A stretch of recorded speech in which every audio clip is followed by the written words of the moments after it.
La stratégie de Nebuchadnezzar n'était pas seulement de conquérir des terres, mais aussi les cœurs et les esprits. C'est pourquoi il ordonna « Amenez à mon palais les jeunes hommes les plus sages, de lignée royale, sans défaut aucun. Enseignez-leur notre langue, nos sciences, nos coutumes, qu'ils oublient leur Dieu et servent les nôtres. » Ainsi, Daniel et ses amis, Anania, Michaël et Azaria, reçurent de nouveaux noms, Beltchatsar, Shadrach, Meshach et Abednego. Des noms babyloniens, en l'honneur d'idoles païennes. Une tentative d'effacer leur identité, de déraciner toute mémoire du Dieu d'Abraham, d'Isaac et de Jacob.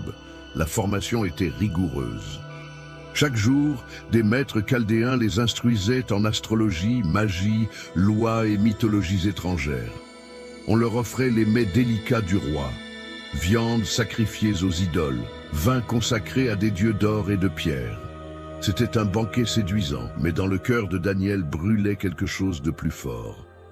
Une nuit, dans le silence de sa chambre, Daniel parla d'une voix ferme. « Je ne veux pas me souiller avec la nourriture du roi. Donnez-nous seulement des légumes et de l'eau. Éprouvez-nous pendant 10 jours et voyez si nous ne sommes pas en meilleure santé que les autres. » Ses amis le regardèrent avec des yeux brillants de foi. Eux aussi savaient que ce n'était pas seulement une question de nourriture, mais de fidélité. Le chef des eunuques craignait pour sa vie, de peur que le roi ne les trouve pâles et maladifs. Mais il accepta. Et au bout de 10 jours, Daniel et ses amis étaient plus robustes. Leur visage rayonnait de santé, leur esprit était clair, leur âme ferme. Ainsi, Dieu honora leur décision, leur donnant connaissance et sagesse 10 fois supérieures à celles de tous les magiciens et astrologues de Babylone.